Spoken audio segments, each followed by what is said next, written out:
September 14th, 2018. It's the middle of the night, around 3:30 in the morning.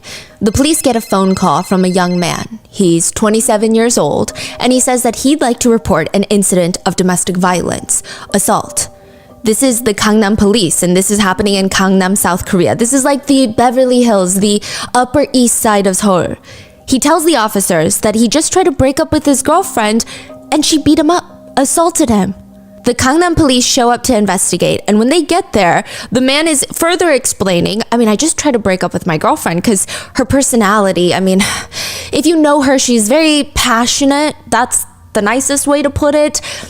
She just has this over-the-top, dramatic personality, explosive. Her temper is out of this world. She's quite hysterical. So I just try to break up with her, and she loses her mind, starts scratching him across the face, twisting his arm, assaulting him, screaming at him, "Who are you to break up with me?"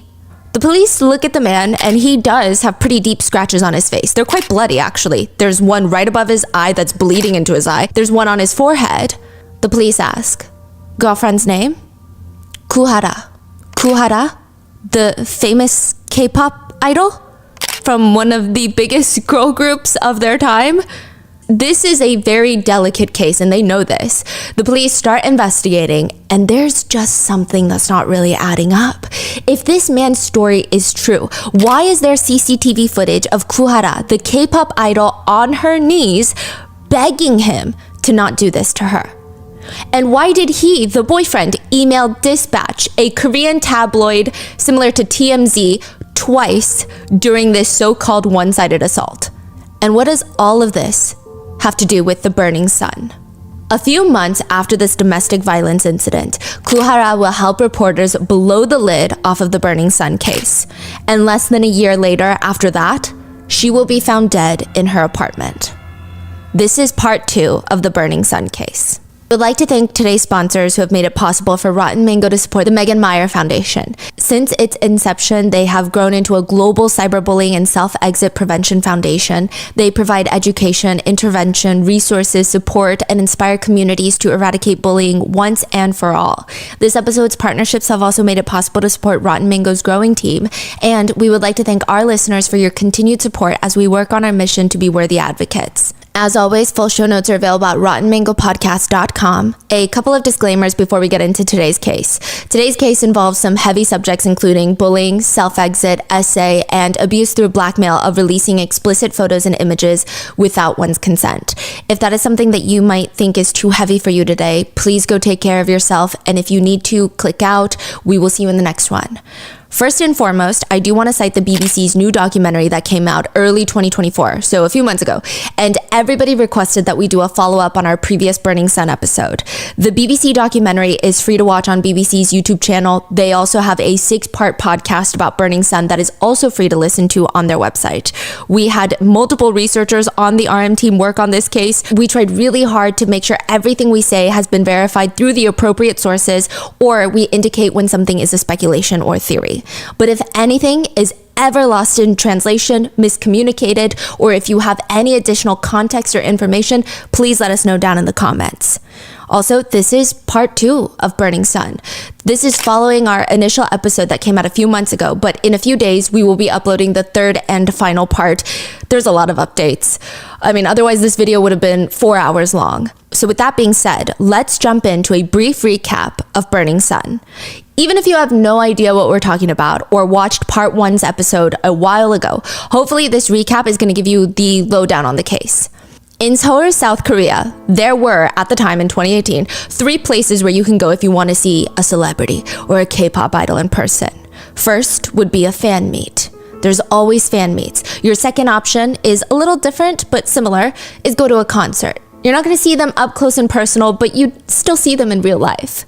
And the third option was the one that marketed itself as the place to be if you want to rub shoulders with celebrities and the upper elite. The third place is the Burning Sun nightclub. It's located in Gangnam, and it was marketed as the it spot. Your chances of seeing an idol in real life would skyrocket, allegedly, if you go to the Burning Sun nightclub. In fact, Seungri, an idol from Big Bang, one of the biggest K-pop groups at the time, would often DJ and promote the club. Most people, if you're lucky, you gotta wait in line. The club is exclusive. You have to wait in line maybe for an hour to get in on busy weekends. But if you're this slim minority that is a VIP at an establishment like this, you get a unique experience, special treatment. The VIP table menu starts at $10,000 for the basic champagne package, but it can easily go up to $100,000 to get just 22 bottles of champagne and super VIP treatment. But if you're a true VIP, you know that's not even the real menu.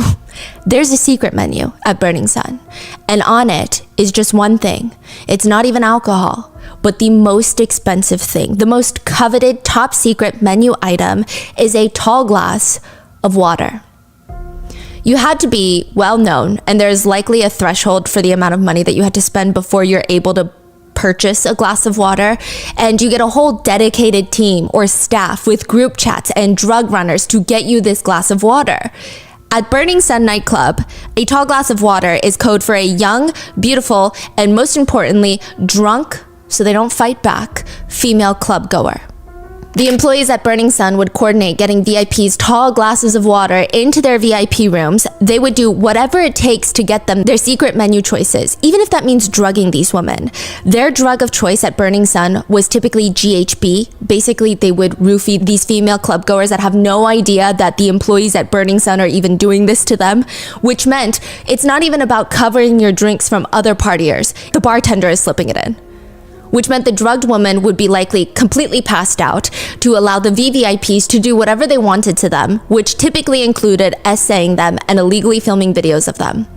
There is a video of a woman being dragged into a VIP room, clearly unwillingly, and the employees do nothing to stop the situation or help her. It seems like a normal day at the club. Burning Sun is one of K-pop's biggest scandals to date, because it is revealed to the public that Seungri, the DJ, who sometimes plays sets at the Burning Sun, the K-pop idol that you could go see in person if you waited in line at the club, Seungri of Big Bang, he's not just a DJ. In fact, he was one of the 4 directors of Burning Sun Entertainment, as well as co-founder of Yuri Holdings, a shareholder of the nightclub. Investigations also revealed that he was a member of various Kakao Talk group chats that had other well-known K-pop idols in the group, most notably JJY of Drug Restaurant, that's the band name, and Choi Jung-hoon of FT Island.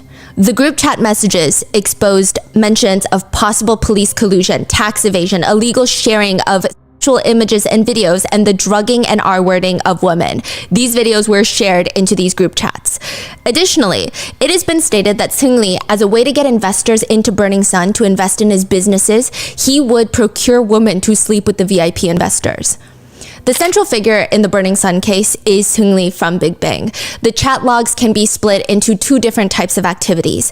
One, which consists of Seungri sourcing women for his VIP investors, and 2, which consists of Seungri and other K-pop idols sharing videos of women that they have slept with consensually and sometimes not consensually, and videos of women that look like they are drugged and appear to be unconscious and did not consent to intimate relations or to being filmed. There were some supporters of Seungri, even after he pled guilty to so many of these crimes, that stated that he was not in any of the group chats that shared illegal videos of women. Even after our first Burning Sun episode, I actually got emails of people being like, you don't know what you're talking about. And that the chat rooms are 2 unrelated group chats entirely. And to those people, I think that they're entitled to their own opinions, regardless of if it's rooted in reality or not. However, I do hope common sense finds you soon, and I do wish them the best in their journey of self-healing that will hopefully come one day. In May of this year, 2024, new footage and chat logs that have never been seen before were published by the BBC, where there is clear, irrefutable evidence that Seungri was in those group chats that shared explicit videos of women. One piece of evidence provided by the BBC, Seungri responds in a group chat to a video that is sent of an unconscious woman being essayed. That was released by the BBC. If you believe that Seungri is still innocent and not involved in those group chats, please tell Seungri to file a defamation lawsuit against the BBC, which he has not done so far, at least as of public knowledge, nor have we heard from his attorneys, even though we have been accused of defaming his great character. And not to mention, a new video was also published by the BBC of Seungri angrily gripping a woman's arm, dragging her while screaming, shut up, follow me."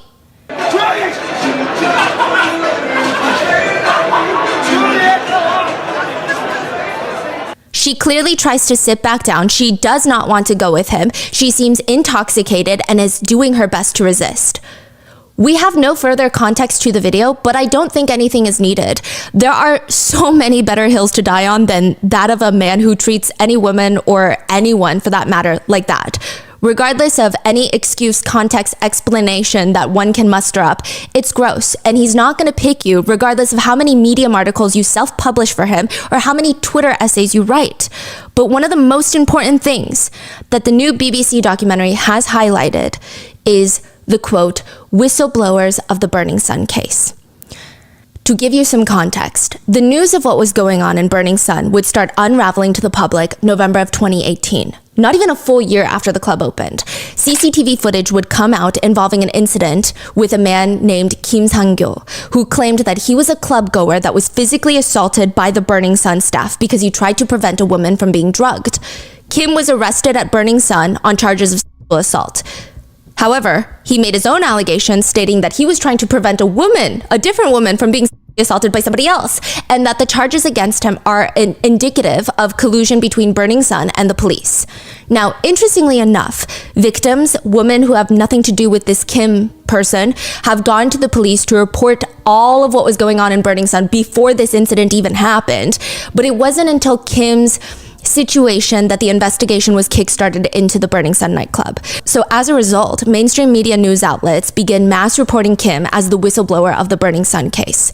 Many news outlets even started casting doubt on the fact that Kim was also arrested. They suggested perhaps it's part of a big cover-up since Burning Sun has connections with higher-ups in the police force, and that has been proven through their chat logs. Perhaps it's a setup. In June of this year, 2024, Kim Sang-gyo, whom the media labeled as the whistleblower, was officially charged, and the Supreme Court upheld his sentence of a 2-year probationary period with a deferred 1-year prison sentence. He was found guilty of molesting one employee of Burning Sun and obstructing business.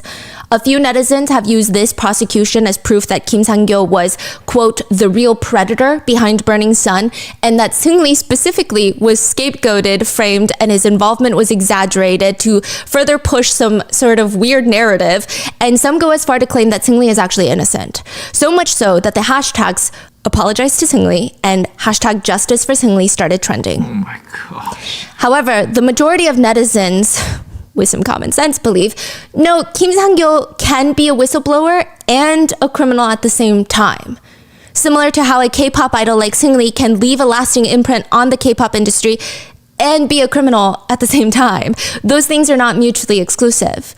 So for a few netizens that are still unconvinced, please take it up with the courts. The official guilty verdicts of just a few of the men involved in the Burning Sun, including the controversial whistleblower, are as follows. JJY was found guilty of gang R-wording, filming and distributing illegally recorded videos. He was sentenced to 5 years in prison. Choi Jung-hyun was found guilty with gang R-wording and sentenced to 2.5 years in prison. Seung-lee was found guilty and charged with overseas gambling, the embezzlement of millions, procurement of prostitution, mediation of prostitution, spreading illegal pictures, instigating violence, and other small business-related charges. He was sentenced to 18 months in prison, which he pled guilty to. Kim Sang-gyo, the quote whistleblower, was found guilty and charged with molestation and obstruction of business. He was sentenced to 2 years probation and a deferred prison sentence of 1 year. All 4 of these individuals were found guilty beyond a reasonable doubt until irrefutable evidence comes out, which I haven't seen a single solid piece of evidence that is verified and can actually be argued in the court of law in any of the Twitter essays, Twitter graphics, long threads, Medium, self-published articles. I haven't seen anything. Until irrefutable evidence comes out and officially exonerates these men, those are their sentences, those are their crimes, and those are their records. If you want a further deep dive, feel free to watch our previous episode on Burning Sun, which will be linked in the description. But one of the more important aspects of the new BBC documentary is that it has shed light on 5 women that are responsible for exposing the Burning Sun scandal. The 5 women who honestly should be remembered as the real whistleblowers and the ones who blew the lid on Burning Sun. This is the story of how one woman's police report would kickstart the entire case, a second woman who secretly dropped 3 USB drives off at a lawyer's office containing all of the evidence, the third woman who suffered death threats and 2 miscarriages and still would not back down because she believed the public deserved to know the truth. The fourth woman who risked her entire career to conduct her own investigation, find the victims herself, and go up against the police. And the story of a fifth woman who sacrificed friendships in order to track down a corrupt police official and who would be found dead in her apartment before anyone could say thank you. Reporter King inserts a USB drive into her computer, and now it's the waiting game. It's taking longer to load all these files, a lot longer than she initially expected. I mean, she kind of had an idea of what was going to be on the USB drives. Her friend, who happens to be an attorney, called her, and he's like, hey, I need you to take on this big case involving this massive K-pop star that is allegedly involved in some shady activities in their private lives. A whistleblower had dropped off 3 USB drives filled with evidence at the attorney's office under one condition: she remain totally anonymous. Both the attorney and reporter Kang have a vague idea of what's going to be on these USBs. 3 years ago, there was this incident. A woman had walked into the police station and reported that her boyfriend had secretly recorded explicit videos of her. The boyfriend is brought into the police station, but he states, unfortunately, oopsie, my phone is broken. What do you know? What are the odds of that? He has his phone taken to a private third-party tech shop to recover the deleted files to show the police that he did not have those files of his former girlfriend on his phone like he was accused of. Now, the anonymous girl working at the tech store receives a phone call from an attorney. And they want to talk about the phone that's sitting on her desk right now. The attorney tells her, more or less, let it go. You don't even have to touch the phone. Just say that you went through the phone and you couldn't find any files. Tell the authorities that there's no files to be recovered on the phone. It's a big misunderstanding. Even the authorities want to just get this case over with. It's a nuisance. It's very, very, very shady. And of course, it piques her interest. She's able to recover all the files on the phone, but she doesn't just find the video of the ex-girlfriend, the one that reported him to the police. She finds hundreds of text messages, countless videos and photos of other women that seemed drugged, unconscious, while being essayed. And the phone's owner? The famous, beloved K-pop idol, JJY. The girl working at the tech store makes a digital copy of all the files on his phone and collects 3 USB drives worth of evidence. Evidence that she sits on for 3 years because she's terrified. She finally finds the courage to send them anonymously to an attorney. Reporter Park was the one that initially reported on this case. So reporter King has the USB drives. This is a completely different reporter. This is in 2016. She hears about the police report of JJY's ex-girlfriend alleging that he has videos of her, explicit videos that she did not consent to, on his phone. She writes a few articles about this, and she gets torn apart, ripped to shreds, because by this point, there is no proof that JJY, the idol, had recorded videos of his girlfriend without consent. In response to reporter Park's articles, JJY holds a press conference where he states, first of all, I sincerely apologize for causing controversy with this incident. The woman who pressed charges against me was my ex-girlfriend, and even though we split up, we remained good friends. The video in question was filmed as a joke with consent, and it was deleted right away. I've been working a lot recently, and that led us to arguing. And in the middle of that argument, she filed a complaint to the police against me. But since being questioned by the police, she has withdrawn the charges. Reporter Park is ripped to shreds. Comments on Reporter Park read, Park trying to f up a person's life with her stupid article. Breaks my heart thinking about JJY crying about all of this. Seriously, go die, Reporter Park. Look at that face on Reporter Park. It makes me want to stomp on it. What a bitch of a f***ing filthy lower class jealous of these men. If her network doesn't fire her, I'm gonna set their building on fire. Reporter Park would receive death threats, explicit photos of private parts. She would be doxxed and bullied for years after these articles that she published. She was scared for her life, stressed, terrified, villainized, and ultimately she miscarried twice and she lost her ability to have children after that. Nobody believed her. But now, 3 years later, Reporter King has the USB drives that the tech shop worker had copied and kept as evidence. Reporter Kang starts feeling the nerves creep up on her. The files are done loading. She clicks on the first file, and it takes her a few seconds to even understand what she's looking at right now.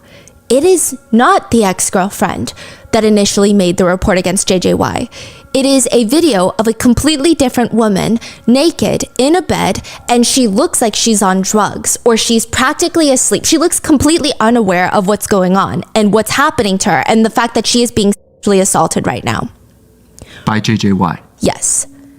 Reporter Kang says her heart starts beating faster and faster. She clicks the next video file and it's another intimate act, a woman engaging in oral activities with a guy, but it seems like she doesn't know that this is being filmed. It seems like it's being covertly recorded. There's a video where a woman is clearly unconscious. Some of the other ones, it's hard to even know if they're consenting or not because it's hard to know if they're even awake. You can't really say for sure, oh, they're awake or this is just, you get it.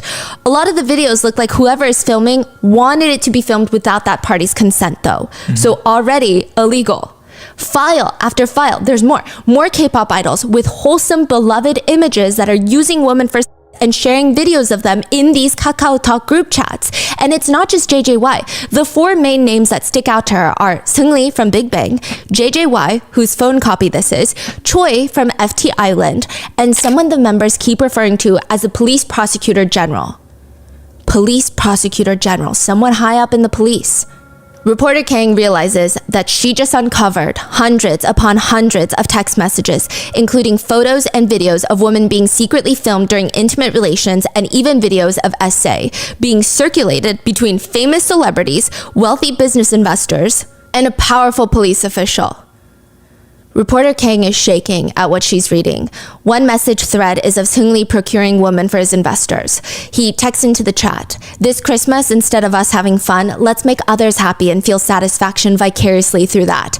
Chairman Oe sends his yacht with crew and chefs from Japan to Busan every summer for us, so let's give him some fun this time." In another message, he writes, "Girls, get the good ones that give it good."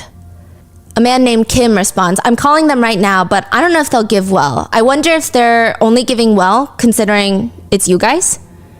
JJY writes, "The Chinese ones will like the girls that look like they have a lot of plastic surgery." A man named Yu responds, "I'm getting the prostitutes ready now. When the two of them get here, Mr. K can take them to the hotel rooms." In another message, Seungri writes, "Wasn't yesterday's party so f***ing awesome? I can acknowledge that girl. I'm so into her. Her sister's also really fine." JJY responds, "Right, her sister was a real surprise. There were a lot of hidden gems yesterday."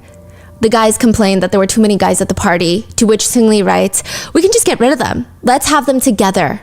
All of us. In Korea, we can just have them all together and I'll just go marry a foreign girl." In another, JJY writes, "Let's all get together online, hit the strip bar, and rape a girl in the car." Wait, hold on. You say one of the Sunni say like have them in Korea and then I go marry a foreign girl? Yeah, so they're talking about how they don't want to marry a passed around girl, basically. Wow. Then a series of text messages were sent into the group chat after a fan sign that a few of the idols had attended, and they giggle about how one of the girls was so drunk, well, or potentially drugged, that she tripped and hit her head so hard they heard her skull cracking.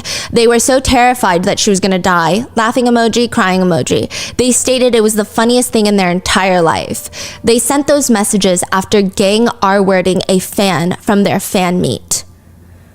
Another thread is of a group chat member stating he has a girl with sleeping pills in her and he did her.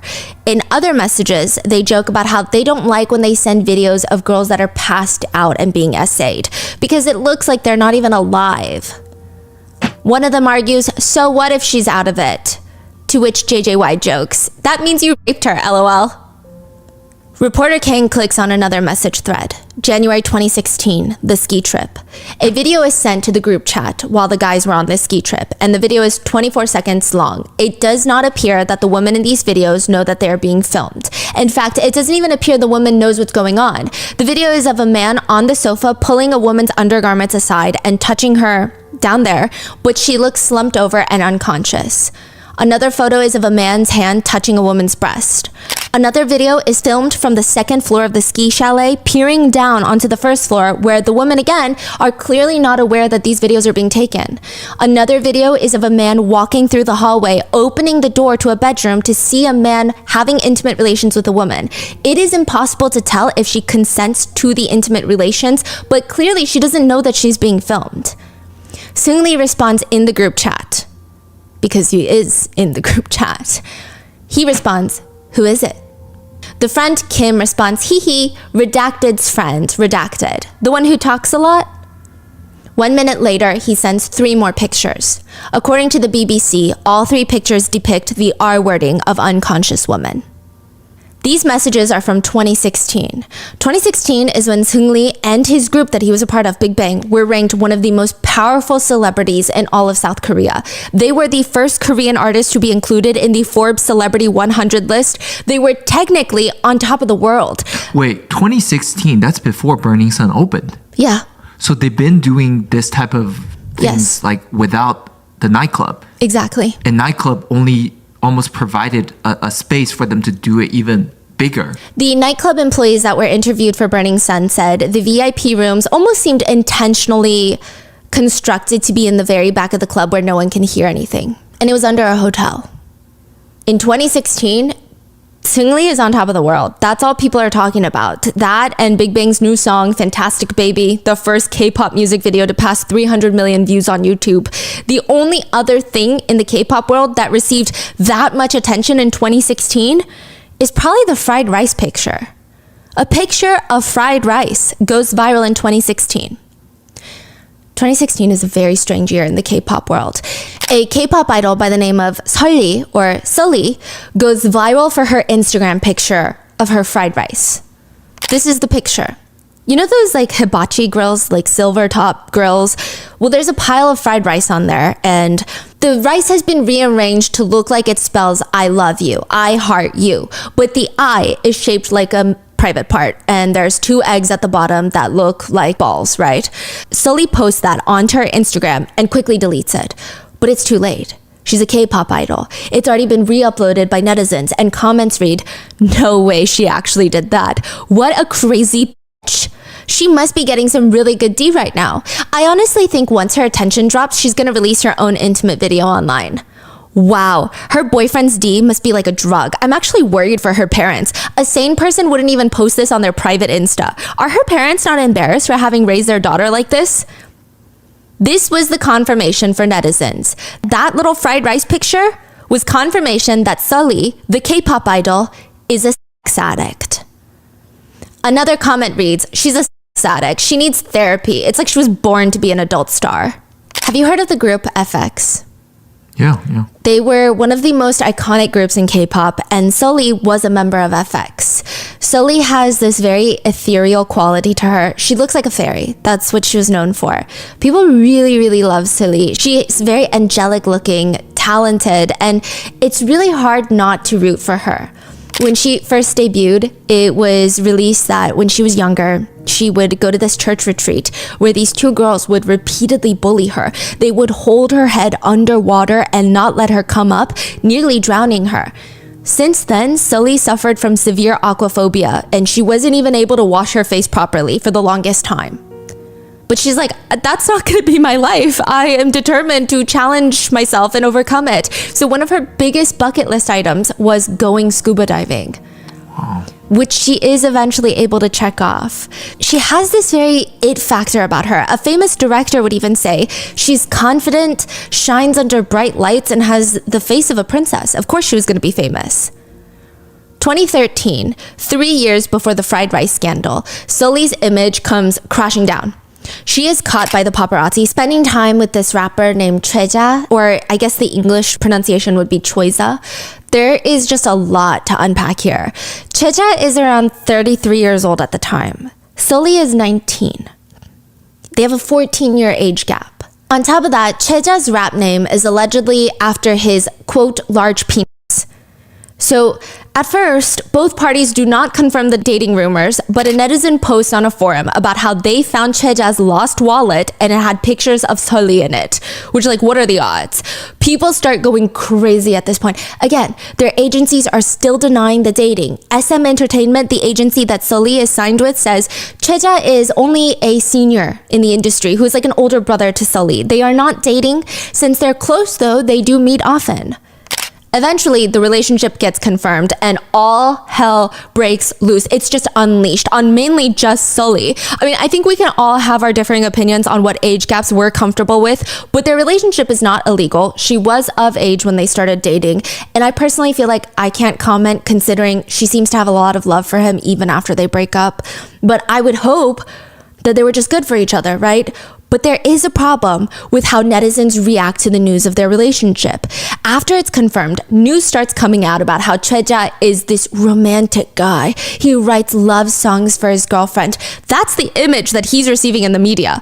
Meanwhile, Sully's Instagram is flooded with people calling her a sex addict, mainly because she's dating someone with a stage name that refers to his private parts, which he even later states he regrets his stage name for the sake of his mother. She's so mad at him for it. He wishes that he could change it, but it feels too late now. Basically, netizens feel like Sully is a slut for dating someone older than her, and on top of that, they start dissecting her Instagram pictures, ripping them apart. This is like the beginning of micro-analyzing every single picture that she ever uploads. Her every little movement, her every little breath is micro-analyzed. These are just a few that netizens have a lot of issues with. One of them just shows her wearing a cute mini dress that is sheer, but you can't really see anything other than the outline of her thighs. Another one is her near a poster of a woman's butt, and it's like those cheeky little shops, you know, and they have the neon lights, and she has her hand on the butt, and she's looking back at the camera pouting, fully clothed, like modest clothing at that point. Another one of her is doing a split, fully clothed, but it's not even a split. It's like a regular Pilates pose. She's just doing a back handstand and it's like splitting. It's a Pilates pose. It's working out. And another one of her is in shorts, leaned up against the wall. All very normal, if not even pretty tame pictures to post on Instagram for a celebrity, but some netizens truly believed this was confirmation that Sully is a full-blown addict. They started flooding her Instagram with comments like, Sully's a star now. Is this really the sweet Sully we knew? She just becomes crazier and crazier. Is she out of her mind? She just wants to suck Choi-ja's private parts. She has no talent, but she's good at being a pervert. She's ruining her own life. Where is the pure and innocent Sully now? I don't like her anymore. She's a One netizen sums up the quote controversy really well, which is, an idol performs as a sexual object, but must pretend does not exist. So they're saying SM Entertainment and all these agencies in K-pop will sexualize their idols to nobody's end for commercial success. But the minute that the idols themselves choose to do something with their body, that's not even inherently sexual. It's disgusting. It's vile. It's filthy. Right. It's like this weird, sick gaslighting game that these people are playing on themselves. The controversy becomes so big that either indirectly or directly, it leads to Sully leaving FX, the group. She states that she will still be managed under SM Entertainment, but will pursue acting. It is around this time that Sully starts spending a lot of time with another famous K-pop idol, Kuhara. The two almost become best friends, inseparable, and they will die within a month of each other. Kuhara is a singer that debuted with the girl group Kara. So both of them are from like the most massive girl groups of all time. Kara was huge back in the day. They are one of the most memorable girl groups. They were one of the most popular South Korean girl groups in Japan. And out of the 5 members, Japanese netizens once nicknamed Kuhara specifically the most beautiful Korean girl group member. In Korea at one point, she was even nicknamed Gu Barbie. And around the time that Sully's dating scandal breaks, Kuhara has her own dating scandal. She's photographed at a park, walking around, holding hands with a man. It's nighttime, so it does seem like the two of them are walking around at night to avoid being seen. It seems more of like a private little escape. That's what it looks like. The man in the picture with Kuhara is Highlight band member Young Chunhyung. And Highlight is a K-pop group. Yes. And just wait, he's gonna come back around during Burning Sun. Interestingly, but not surprisingly, Sully and Hara are the ones that are mainly criticized and bullied for being in a relationship with other famous celebrities. At the time, the two guys, they don't really get much, if any, backlash. Sully is accused of being a addict and a whore for dating someone over a decade older than her. Interestingly, he doesn't get hate for dating someone a decade younger than him. And as for Hara, a lot of toxic netizens just hate the fact that Chunyoung didn't choose them and that he chose Kuhara. Even though this is Kuhara's very first public relationship, she's a full-fledged adult, netizens give her the title of being boy obsessed. Even though she spends almost every waking hour at work, performing, practicing, doing tours in Japan, in South Korea, and doing other work-related events, she is considered boy-obsessed. All she can think about in that pretty little head of hers are boys. At this point, some netizens are so riled up about her relationship with Highlight member Chunyoung that they're willing to do anything to prove that Kuhara is not worthy of dating him. Some netizens make it their full-time job to find something, anything that's going to confirm what they've all been thinking. Kuhara is not special, she's really not that pretty or talented, and she's not deserving of Chunyoung. That's what they're thinking. They're honestly like vultures. They act like they're working for the CIA when in reality, they're not being compensated. It's not their job. They're weirdly obsessed. And instead of arguing something is for national security, they're just straight up trying to bully someone on the internet. Someone that doesn't even know that they exist. And they find what they're looking for. They dig deep into Hara's old social media from before she became famous, and an old picture of her resurfaces, kissing her boyfriend at the time. It's not even like actual, it's like a light little, and there's a picture taken. They keep digging. They come across a series of photographs that look like Hara and her then boyfriend. This is again before she's famous and her boyfriend's also not famous. There are a series of photos that look like, from context clues, they're celebrating her birthday and maybe a dating anniversary. That's what it looks like, which is fine, but netizens find a few problems with it. First, in this series of pictures, there's one photo of Hara and her boyfriend taking a picture in the mirror. Her boyfriend is holding up the camera and she has her arm around his shoulder. To me, the picture looks really normal, but a lot of people said that looks very suggestive and sexual. Then, some of these netizens do more digging. They look for any sort of identifying pieces of furniture or layout in the place that the pictures are taken, and they cross-reference them with houses, hotels, pensions in the area, and they come to the conclusion that the couple were renting out a pension for this anniversary event. A pension, first of all, it's staying the night together at a place, which is crazy to them. Now, to give additional context, a pension is a short-term rental. It honestly is just like renting out an Airbnb, but Korean netizens have stated the idea of spending the night at a pension with your significant other is regarded in Korea as the same as spending the night at a hotel or a motel with your significant other. Basically, you mention the word pensions, and Koreans will assume sex is involved. Then the third thing that netizens hunt down is the picture of Hara. And the picture is horrendous quality, but you can tell it's Hara, and she has this cake in front of her, and they count the number of candles and discover she's turning 17. When all of this starts circulating on the internet, Kuhara's friends come out to say, actually, we were all there celebrating her birthday. You can't see us in the pictures, but we were all there celebrating her birthday as a group, and this is wild. You guys are insane. Like, netizens need to calm down. The netizens are on a rampage, though. They're out for blood. They're not going to stop now. They go as far as calling the listed pension, asking about reservations that would have been made that year under the name Kuhara. No? Then what about these names? The list of Kuhara's friends that came out and said that they were there. The manager stated there were no reservations under those names. The netizens take that as, okay, that means it must have been under Kuhara's boyfriend's name, and it must have just been them as a couple. They go back to the fine print of the pension listing website, and it says this specific pension only allows reservations for couples. They go through the listing photos. You can see a shower is made of glass, and you get a clear view from it from the bedroom, so it kind of feels like a love-centered pension. The netizens say this is basically a love motel. So there. They did it. They did all of this work to prove that Kuhara maybe had underage, or maybe she just rented out a pension so she could hang out with her boyfriend. From then on, there would be articles about Kuhara. One article would be titled, Kuhara Party Pictures, Mannequin Body and Perfect Proportions. So it's just talking about her body, which is already such a questionable title. But the comments would read, even years after this, we're interested in her pension, not her fashion. Kuhara is not normal. She went to a pension that had a bathroom with glass walls with her boyfriend when she was 17 years old. Another article that has nothing to do with Kuhara, a netizen writes, about Kuhara's pension. It's not the idols that are going through a hard time, but the company CEOs. Stop backstabbing the companies that helped you rise to fame and treat them well. Kids these days always causing trouble. Wait, who? Treating who well? So this comment is about another scandal that was a stupid scandal of another K-pop idol. And the comment reads, these K-pop idols are ruining these SM Entertainment and all these entertainment company CEOs' lives by creating these scandals. There is a talk show called Radio Host, where celebrities will be interviewed by other celebrities, or they call them MCs. At one point, they were to a degree considered the talk show that was not afraid to ask tough questions for celebrities. Kuhara was going to be on the show, and from the get-go, the show gets off to an intense start. The host's label in front of her face on TV, Kuhara as a relationship idol.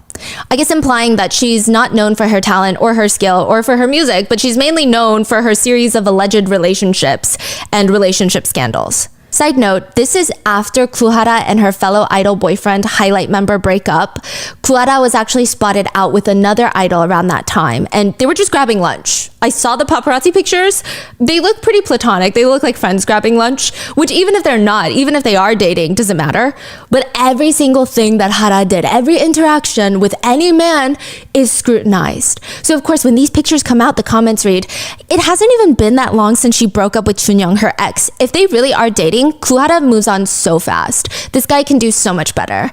I say this as a fan of the male idol. You can date girls. Just date girls on your level. Kuhara's not on your level, meaning she's beneath him.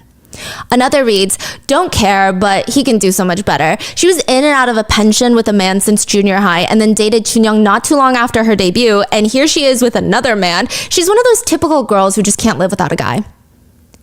That is so crazy because in America, when a celebrity gets in a relationship, most of the time people are very happy. Yeah. And it's almost like a good thing for them, right? Like relationship usually helps their career. Yeah. But in Korea, it's like that it's the end. It's so crazy. I find it a red flag when there are K-pop fans that hate idols being in relationships. Maybe if they're in a relationship with someone really dangerous or problematic, that's one thing. But if it's the idea of them dating, is just bizarre. It's pretty clear that Hara knows that the hosts of the show are going to try and talk to her about these incidents, and she's not wrong. Kuhara is instantly uncomfortable when the hosts turn their attention to her, and they start off by saying that Hara was scared to be on Radio Host, and they're joking about it. They're like hee-hee-haing, but they say that in and of itself is telling, because a guilty conscience needs no accuser. What are you scared of if you have nothing to hide? One of the hosts straight up asks her, "What questions are you the most scared of? If you tell us, just don't talk about this, we won't talk about it." Hara responds, "You're still gonna ask about it anyway, even if I say." And the whole time she's smiling, she's playing along, she's not trying to kill the energy and be firm like, "No, this is my boundary." She's being very cordial. No, we won't ask about it if you tell us. Dating, I don't want to talk about dating.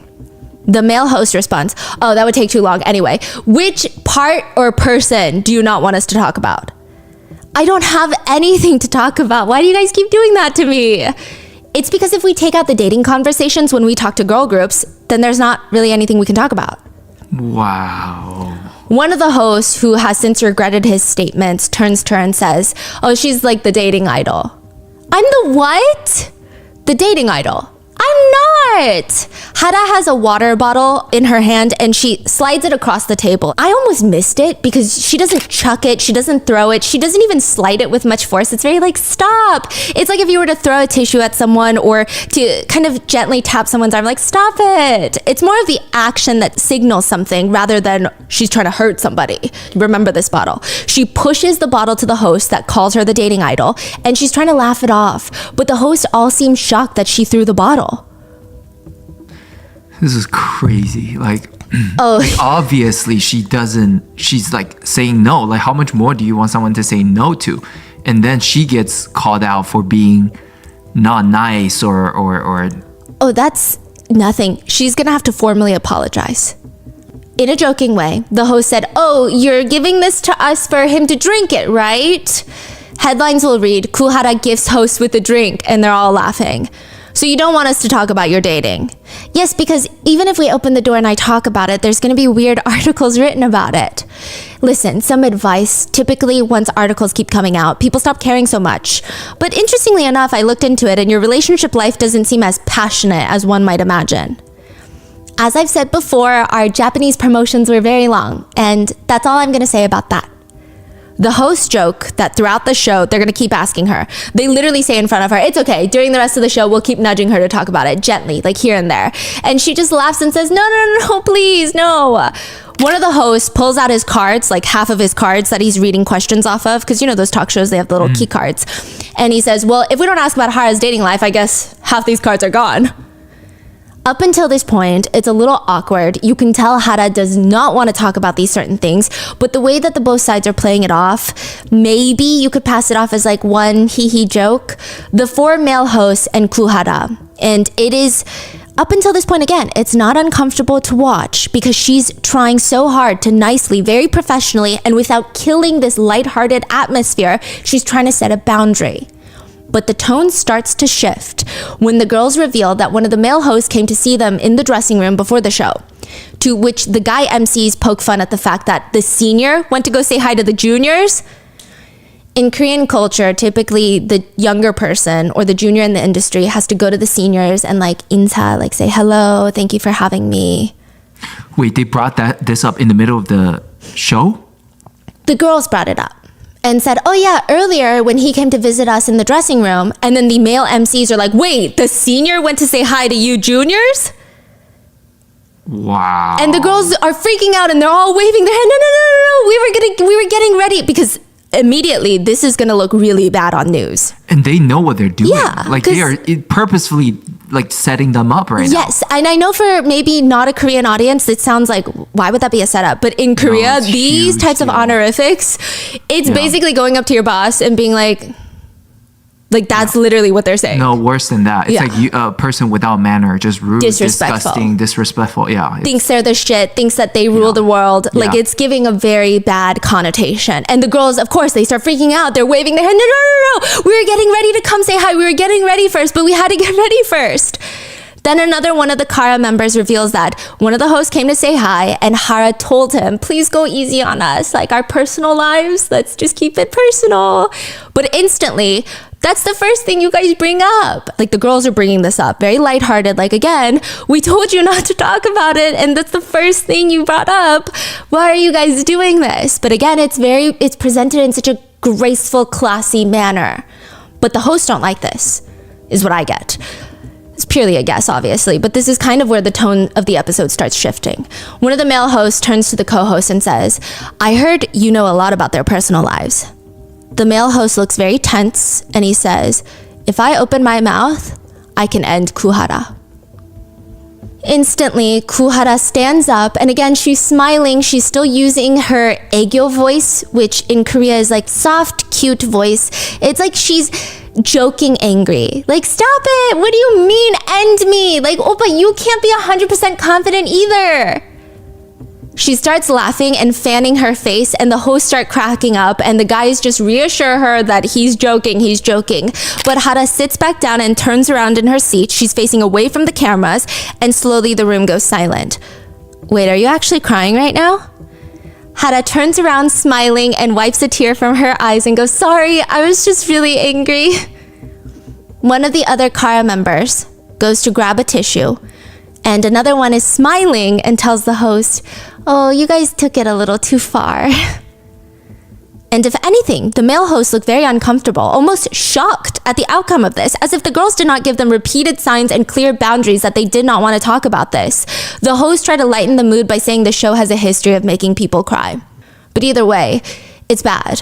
I mean, even what he said about if I open my mouth, I can end Kuhara, the implication of that, it's not a question of if Kuhara is doing something that the public would not like. It frames the situation as she is, you just don't know about it. Yeah. Like exactly. She definitely is. And you can't even disprove that. Yeah, exactly. That's all people are going to talk about now. Yeah.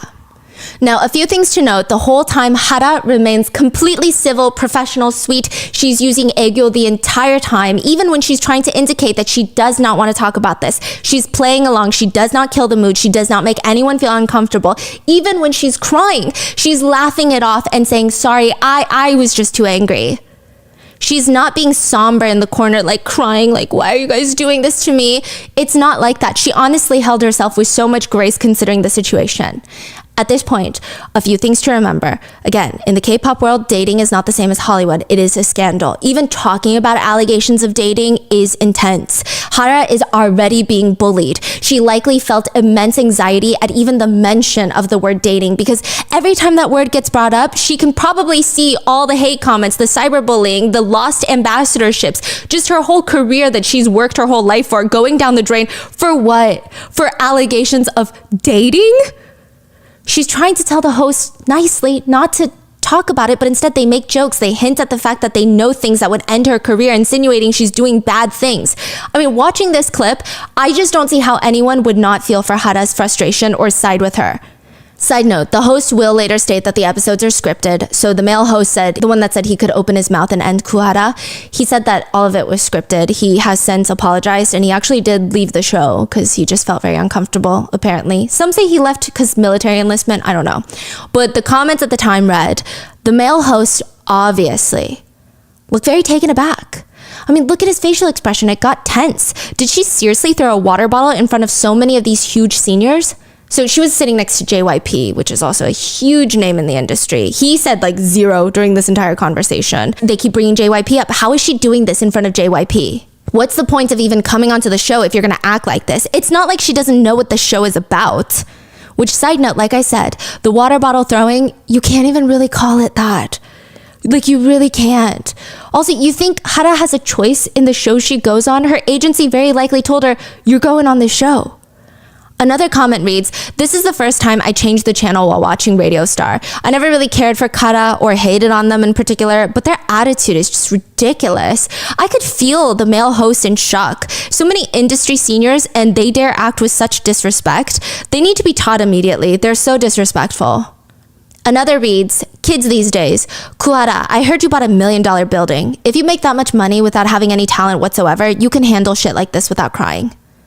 Another reads, empty-headed with no talent whatsoever as a singer. Seems like these girls think they're worse shit just because they're a bit popular. Who do they even think they are?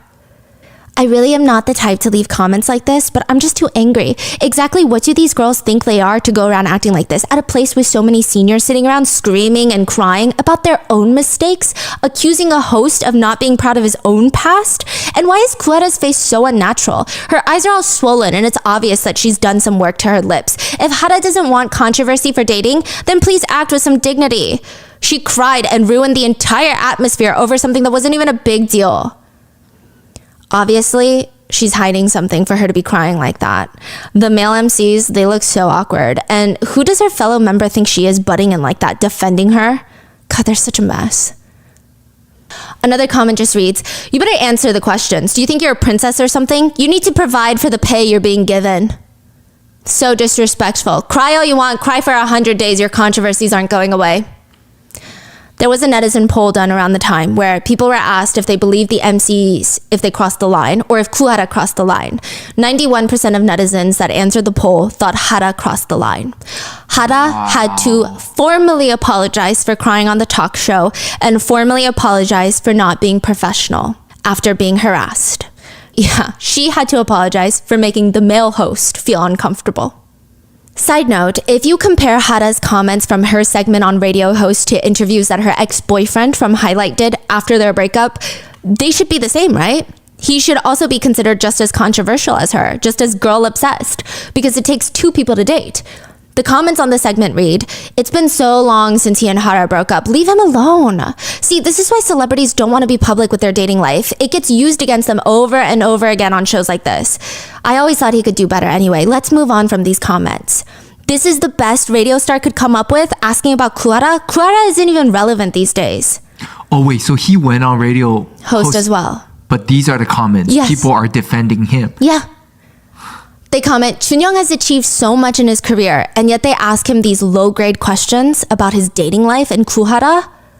Why would the host even think that's appropriate to ask about Kuhara? How would he feel if someone grilled him about his ex-wife?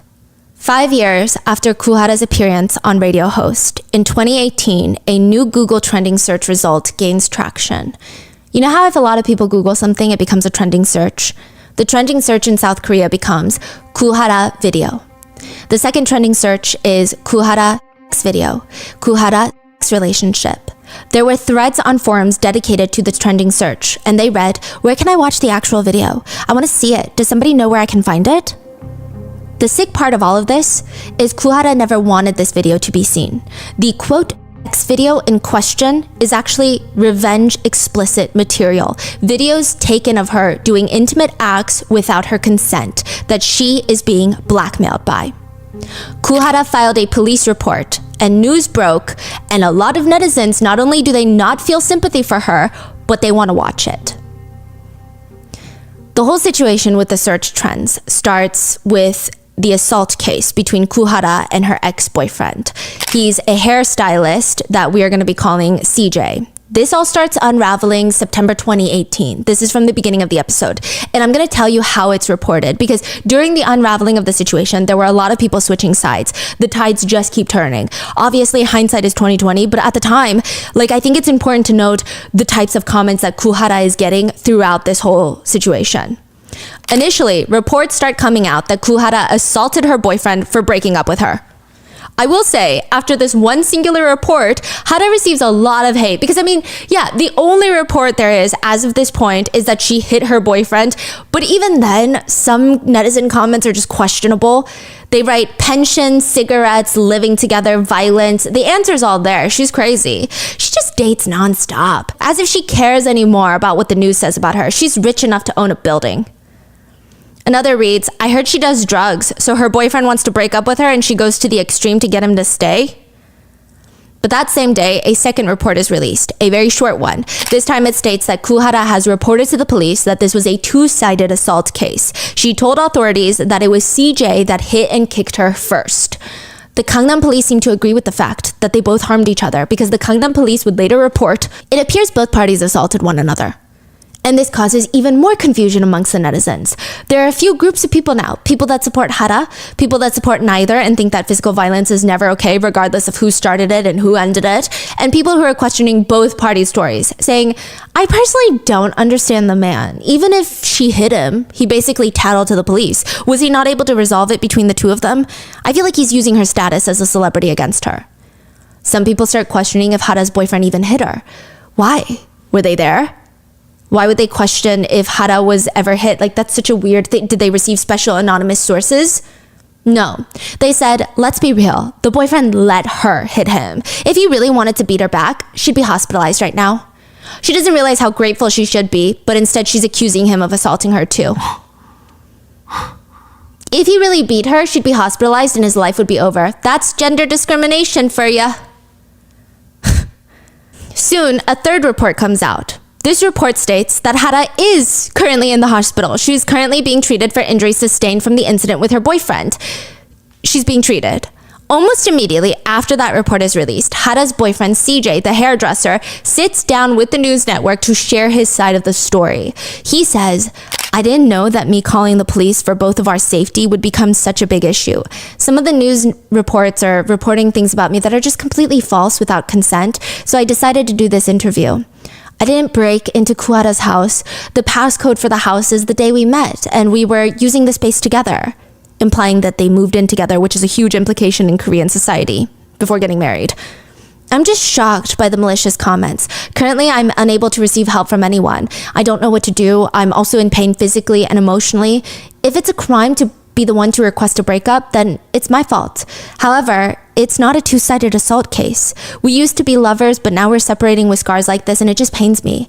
I may be a non-celebrity, but I hope that Hara herself will reflect back on this, apart from her status as a celebrity, and apologize to me."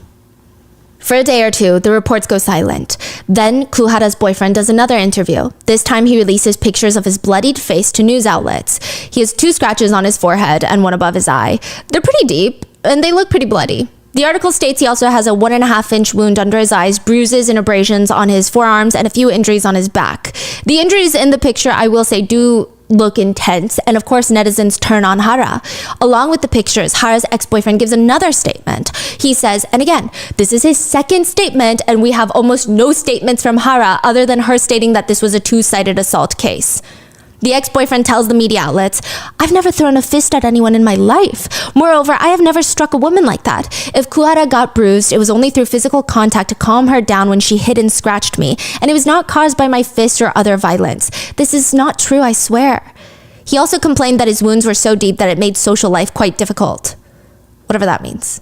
Regardless, a lot of netizens are upset with Hara. Some even argue that Hara had no injuries listed about her face.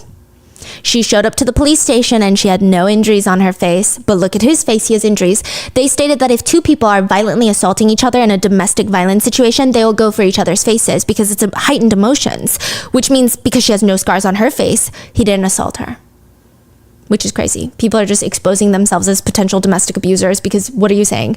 Side note, at this time, Korean news outlets, one of them, they used this picture for the article, which is of Kuhara allegedly assaulting her boyfriend, but the picture is from Kuhara on a variety show, boxing another contestant, and it's a mid-action shot where she looks like she's about to punch the other contestant, and I'm sure it's all fun and games, like it's within the game parameters, like that's what she's supposed to do. But to use that in an article about domestic violence where it's questioned right now who the assaulter is crazy. Yeah. She could be a victim. She could be the pure assault. We don't know anything at this point, technically. But they use that picture of her.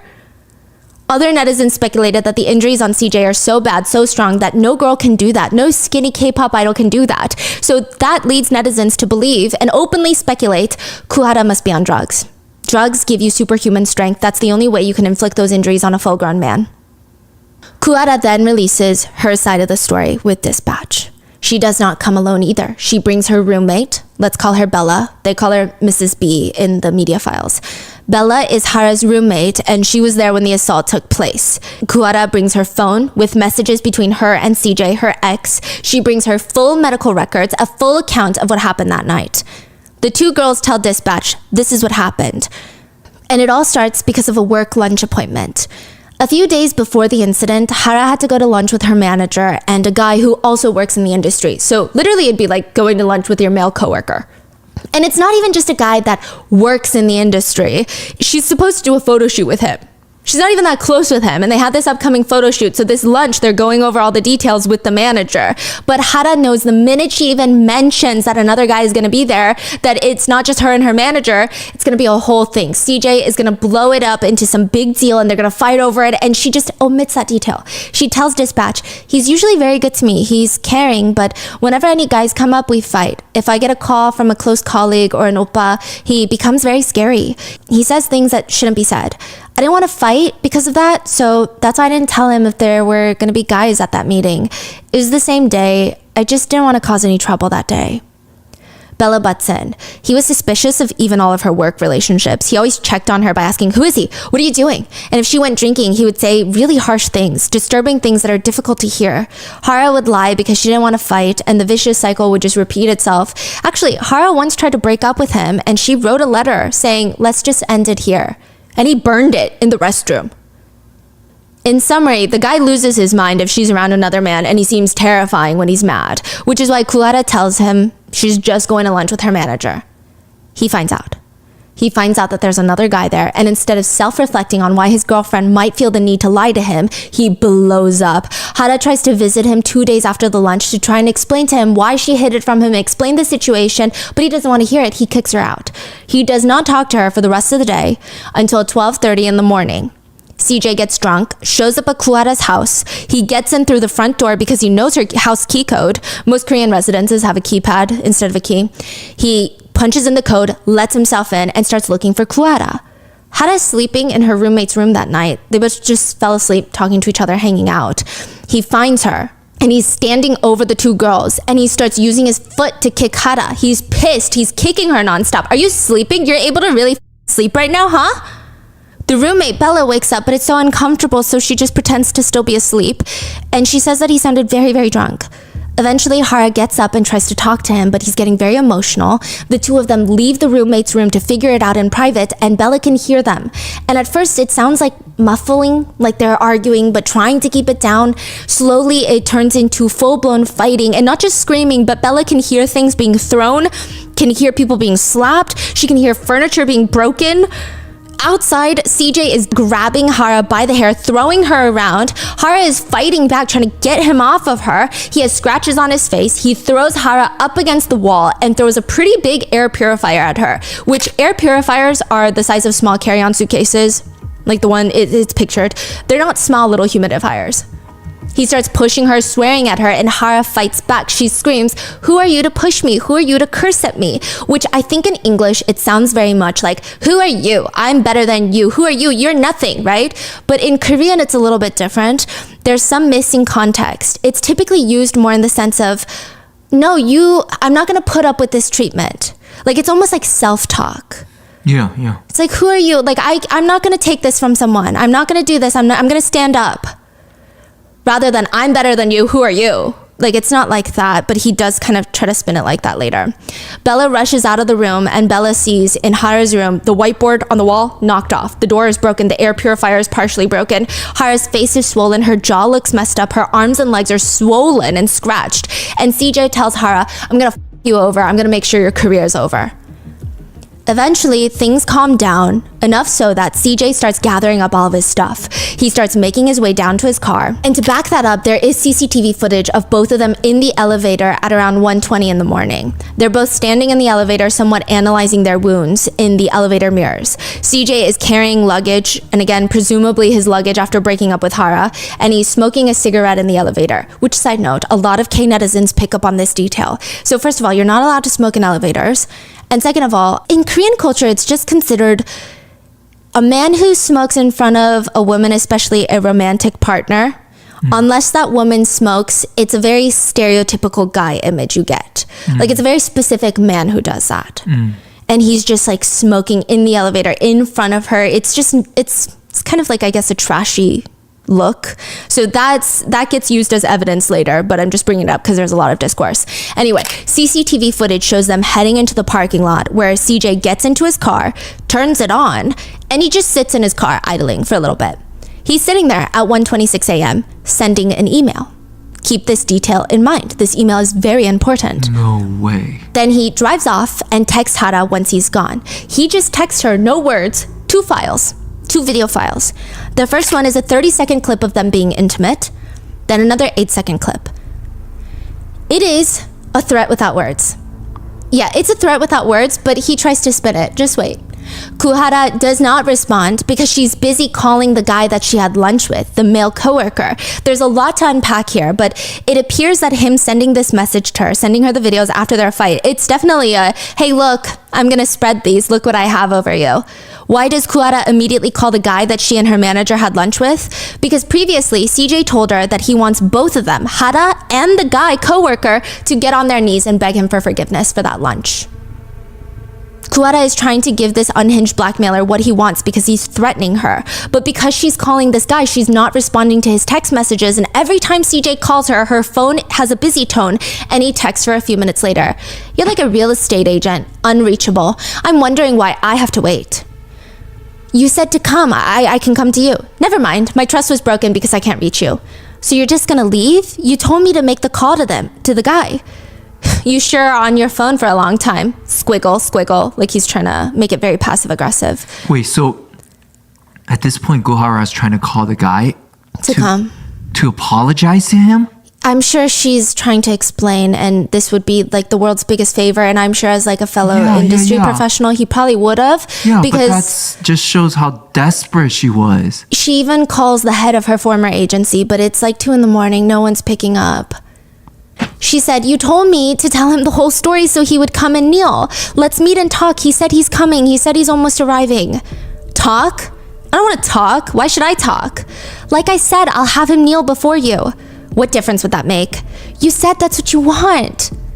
CJ then sends a picture of a scratch on his forehead and he continues to make sarcastic remarks. He also sends a photo of him calling her and she's not picking up. He texts, "Looks like you're busy. You said let's meet." I guess I'll just do my own thing from now on then. So sorry, do we know who he is? Oh yeah. He's Choi Jung-bum. He's a hairstylist in Gangnam. His information is out there? Oh yeah. Is he still out and about? He was, but now he's like pretty under the radar. But there's nothing, he's not like charged with anything though. He does later. He gets charged, yeah. But it's a whole thing. The judge is crazy. Everybody's crazy. Like, it's never ending. Just when you think, wow, justice came late, but maybe we'll get some justice. No. She texts, where are you? I'll come to you. He sends a picture of his face. Even if I wash my face, I can't go to work thanks to you. Oh, sorry. You're probably meeting that guy of yours. Sorry to interrupt your nightlife. I just wanted to ask you what I should do about my face. She doesn't respond. And 2 minutes later, he texts again. Hello, if you don't respond, I'm just going to go to the police. He ends up coming back to her place, and she does indeed get on her knees as evidenced by the CCTV footage. The guy friend does not show up. I don't know if she told him not to. I don't know if he was still on his way. But he calls the police and accuses her of being an abuser anyway. He conveniently makes no mention of his blackmailing or threats. Kuhara states, the video and pictures were taken without her consent or awareness. She says she's ready to face the consequences of assaulting him as well in this two-sided assault situation, but she says, he threatened me with the video. For a female entertainer, what could be more terrifying? I acknowledge the hurt I caused. I will be punished for it, but what about the other hurt he caused me? He's a blackmailer. Her medical records also that she gave to Dispatch, which is saying a lot on how desperate she was to get the truth out there. Dispatch is a tabloid that ruins people's lives. Like, the fact that she trusted them and went to them is like, she is truly just like trying to get the news out there. She's like, please, someone needs to believe me. Because, you know, tabloids, celebrities, they have very tense relationships. Doctors listed on the reports that Hara suffered from uterus and vaginal bleeding, multiple forearm sprains, seizures, and more. The vaginal bleeding is unexplained, whether it's from trauma or from any other condition, but it is stated in her records. Dispatch releases pictures that shows all the bruises on her arms, legs, wrist, hands, knees, ankles. It's pretty intense. The bruises aren't even just brown. They're bright red, like blood blotches all over her body. And for the few netizens that still don't like Hara for some bizarre reason, further proof that she's telling the truth, CJ, Hara's ex-boyfriend, sent 2 emails to Dispatch, the same tabloid, that night. Kuhara came out with the piece through Dispatch. And then he reached out. No, he reached out during the assault. The night of the assault. And then later, Hara went to Dispatch, and Dispatch was like, you know what? We trust you also because of this. Okay. And they're like, one of the emails that they received from her ex-boyfriend was at 1:26 a.m. that night before the police are called. This is when he first gets into the car to leave, and he's sitting in the parking lot idling. An email to tabloid Dispatch reads, I have a report to make about Kuhara. Please give me a call. The second one is sent at 4:20 a.m., which would have been after the police came. It reads, subject, report on Kuhara. Message, it won't disappoint. Please contact me. I can't send videos or pictures right now, but if you don't respond quickly, I'm going to reach out to another network instead. You really won't be disappointed. I will say at this point, either netizens don't know about what's going on, or they're not keeping up with the news, or they're on Kuhara's side. I would imagine if somebody is not, they need a lot of self-reflection. But CJ does not stop. He's on truly some unhinged mission to ruin Kuhara, even if it means taking himself down. CJ, the ex-boyfriend, responds this time with his attorney, and the attorney states, it is true that the video exists. In terms of how the video came to be filmed, it was Kuhara who wanted to film the video first, and over 80% of the video was led and filmed by her. When my client asked, why are we filming this? Kuhara replied, I want to treasure a loving memory. While filming, when the phone fell down, Kuhara set it back up. The fact that Kuhara led the filming of the video can easily be confirmed through the video. Okay, but that still doesn't explain the blackmailing with it. It doesn't make sense. Okay, yeah, they filmed it, but he's literally threatening her with it. Yeah. The attorney says, if his goal was to leak or exploit the video, wouldn't he have already done so? Well, he was going to. Yeah, he was trying. I'm sorry he was unsuccessful, but he was trying. But he keeps yapping. Look, they fought because of Kuhara's lies and issues with men. When my client stated that he was leaving Kuhara because of her lies, she started the fight by grabbing him and saying, who are you to leave me? We will stand by our statement that the assault was one-sided. Kuhara's bruises were most likely born when my client held her hand, trying to stop her from attacking, and as she fell and toppled when she tackled him, he did not hit her. Then CJ's attorney tries to guilt trip the public. My client's mother has become ill due to shock after hearing about this, quote, revenge porn issue. He has been holding back in consideration for the other party, but he is now being accused of being a heinous criminal. At the end of this very long, nonsensical statement, the attorney states that CJ, his client, will be suing Kuhara for defamation. In another interview, CJ stands by the argument. The interviewer asked CJ, okay, regardless of if she wanted to film the video or not, like, it is weird to send the video to her after a fight. Like, with no other accompanying message, how is a woman going to interpret that? He defends himself and said, the reason for sending it is, like I said before, it wasn't like I was trying to do something with it. She took it herself, right? And basically, after the fight, I was like consolidating my files and I was deleting files and I was like, okay, I guess I should just send this to her because she's the one that took it. He's basically saying I was Marie Kondoing my phone and I needed her to have it back because she took it. I don't even know why it's on my phone. I mean, who's gonna even like buy into any of this? The police. The police agree with CJ. During the investigation, the police concluded initially they will change their mind, but they conclude that there is no definitive evidence that CJ was going to intentionally spread the video. He was no longer going to be investigated for violating the Sexual Violence Act, aka spreading sexual abuse through explicit videos, aka blackmail, or what used to formerly be known as revenge. He's still going to be investigated for other charges, assault, breaking and entering Hara's home. But a lot of women all over South Korea had a problem with this. They were pissed. They start feeling like, wait, first Kuhara's boyfriend plays victim, calls her the abuser, makes her seem like this crazy girl that doesn't want to let him go. When in reality, he's toxic, he's abusive, maybe not physically up until this point, but that night he was. But so far he's been mentally and emotionally abusive, making her so terrified that she can't even go to a work meeting without lying. Then he publicly shames her and turns out he was the abuser and he's blackmailing her with these revenge videos, but the police are not going to charge him with that because he only threatened her with it and did not explicitly tell her in words that he was going to spread it. Even though there are emails to tabloids that states that he has juicy information about her, like how much more can a threat and intention be a threat and an intention? A petition was started by K-netizens to strengthen the punishment for even the possession of revenge videos, regardless of whether or not it is distributed. The petition gained over 200,000 signatures in 5 days, which is really fast in Korea. And the prosecutors would somewhat listen. The new indictment would state, CJ used a cell phone camera to take pictures of the victim against her will, including her thighs, kicking and cursing at her while she was sleeping, pushing her chest with her hand, dragging her to the closet, kicking her in the stomach. When the victim clawed at the defendant's face, he threatened her by sending her a video via messenger, and he stated to her in person, I will end your celebrity life. So this whole incident will turn into a massive legal battle that lasts multiple years. But once the initial sympathy for Kuhara dies down, her steadfast haters who literally have no job but to hate her, they come back out of the woodworks. They will use this situation to call her a boyfriend beater, call her ugly, and a liar. Kuhara goes silent on social media for a while. And back in November, so a few months after, she comes back with an Instagram picture of, it looks like she's walking into a room and the room is called the crying room. So she takes a picture of the sign that reads crying room. What year was this, by the way? 2018. The caption reads, I'm in pain and I'm tired. A lot of her fans flood the comments. We'll be with you every step of the way. Please have strength. We're rooting for you. So a lot of her fans are becoming a lot more vocal now. But even after everything she's been through, there are still negative comments that read, difficult time, but she still has to update her social media. Crying room? Just stay quiet, you fool. If I were in her shoes, I wouldn't even care about updating social media or taking a picture of some crying room.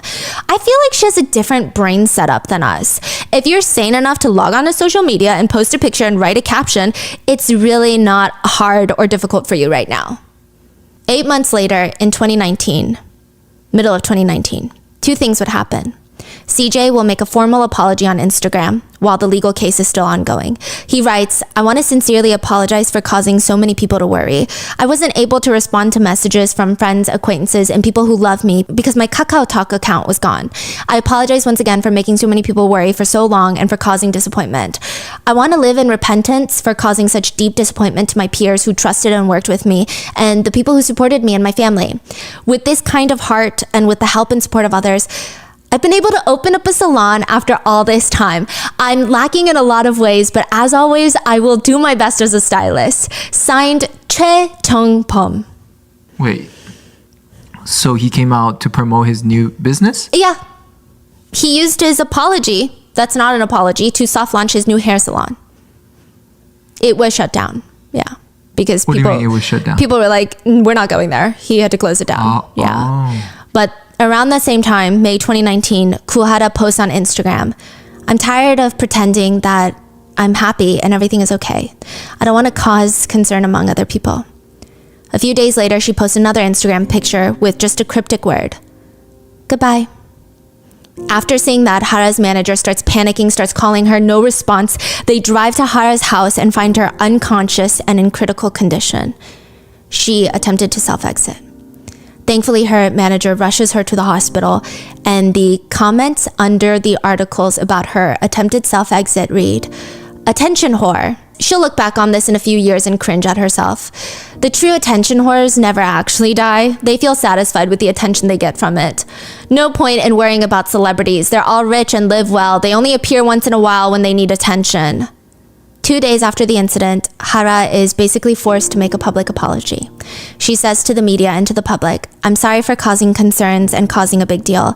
In terms of health, I am recovering. I had been in agony over a number of overlapping issues, but from now on, I will strengthen my heart and try to be healthy. And I'm sorry and thank you. I will overcome it harder and show you the best version of me.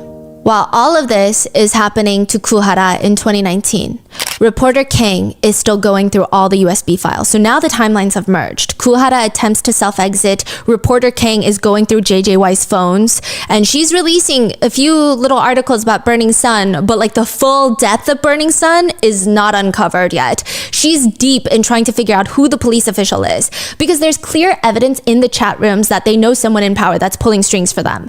One chat reads, and this seems from context clues to be about maybe a drunk driving issue, from Choi from FT Island. He texts into the chat, I got a call earlier from Yongsan, the police station. What do they say? The officer in charge of my case wished me a happy birthday. Ha ha ha. Another text read, some came in and took a shitload of photos of the interior of Burning Sun yesterday and snitched on us. But the police prosecutor general said they're snitching because they're jealous, so don't worry about it. He's gonna sort it all out for us, hee hee. Reporter Kang, she's already released a few articles about the chat rooms, but right now, finding out who their inside connection in the police is the most important part. It's such a crucial part of the investigation. They can't go to the police with the evidence of the chat rooms until they figure out who these officers are and which departments are involved, because if they hand over the evidence now, the police might just cover it up. There's too much on the line to take a chance like that. In 2019, reporter Kang is sitting there, pulling her hair out, trying to figure out who this police officer is, when her phone rings. Hello? There's a soft voice on the other end. Hello, reporter Kang? This is Kuhara. A K-pop idol reaching out to a reporter is unheard of. And for what? To help. Kuhara said she wants to help. Hara tells reporter Kang that she read the articles recently released about Seungri, JJY, and Choi. She knew them. They were all friends at one point, and they used to come over to her house and hang out. And she didn't realize at that point, but she does remember now seeing some things on their phone, and it just was weird. Like, I don't think she saw anything crazy, but she was just like, I don't know, the vibes were weird. And I guess with your articles, it just clicked. And I do think something is going on. I think you're right about it. Reporter Kang had never had a K-pop star talk so frankly with her. Usually their image is so tightly managed, they don't speak without attorneys or without a prepared statement they don't deviate from. Maybe it's something in Hara that makes reporter Kang just trust her. Because technically, she could have been told by the guys to call if they're all friends. But reporter Kang trusts her, and she says, to be honest, Hara, I am not getting anywhere with this case. No one's taking my calls. Hara is quiet and says, well, I want to help. I don't know how much of a help I can be, but I want to help. There is something Hara can do for reporter Kang. She needs a name. The name of the police official. It's never mentioned in the messages. Clearly, reporter Kang can't ask the police. She can't ask sources without tipping these involved off. She can't ask the parties involved, obviously, like they're going to tell her. She tells Hara, in the Kakao messages, they keep referring to a police contact that makes their problems magically go away. Someone they call the police prosecutor general. He helped with drunk driving charges and other fines, just making them vanish. Can you get me the name of the police official? Hara is rather friendly with most of the idols involved, and this is before she knew what they were doing with Burning Sun. I mean, it's a small industry, so everyone was kind of friendly with them. But she was actually pretty good friends with Choi from FT Island, who is also involved in the chat rooms. They were close even during their training days, and likely they probably trauma bonded through what they had to go through to become idols. And I'm sure Hara, even after what she went through with her own situation with her ex-boyfriend, she likely has a lot of sense of feelings of betrayal for what Choi is accused of doing at this point, because this is her friend. He's a good friend that's accused of committing very similar acts to what her boyfriend did to her. It's a lot to deal with, but she tells reporter Kang she's gonna get Choi on the phone and they can record it.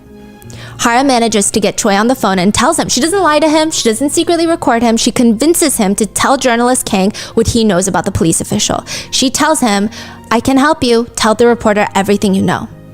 Reporter Kang speaks. It appears he's someone very high up. Choi says, yeah, we actually met once and played a round of golf together. I heard he's currently at the presidential residence working for the president. He did work for the police. It's a police officer named Yoo Kyung-gun.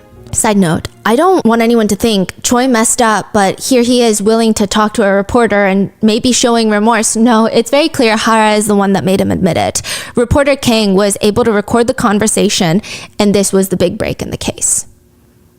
Kang's reporting on the police officer with connections to the president's office that's helping out K-pop stars who are under investigation for crazy crimes. After that report, a wide police investigation ensues, and the Burning Sun investigation would only grow bigger from there. But reporter Kang cannot help but wonder, why would Kuhara help her? I mean, don't get me wrong, she's forever grateful, but people in Hara's shoes probably would not, especially right now, not too long after her self-exit attempt, after her countless battles with the media depicting her in this horrendous false light. Why would she reach out to reporter Kang? To have someone in the industry, the inside world, calling a reporter who's in the middle of bringing so many of those people in that industry down, that's a big deal. Reporter Kang said, yeah, it can't have been easy for a celebrity to just cold call a reporter the way she did. Hara was incredibly down to earth and brave. I was so grateful she was courageous enough to ask around for my contact number and reach out to me first. She said she wanted to help in any way to reveal the truth, and she was a really, really big help to us. What stays with me is that Hara was the one that persuaded Choi to talk to me. And within a few months, Kuhara would be dead. And reporter Kang, along with the rest of the public, could not help but notice some very sick parallels in Kuhara's life and her friend Soli's life, two of the most hated K-pop idols at the time, and the parallels between their scandals, their life, their career, compared to Seungri, JJY, and Choi, some of the most beloved K-pop idols of the time, and how the ones that are actually worthy of love do not get it until it's too late. This is part 1 of this episode. Part 2 will be uploaded on Sunday, where we will cover the new updates of Burning Sun, how all the guys are trying to make a comeback, and the deaths of both Sully and Kuhara. So, please stay safe, and I will see you guys in the next one.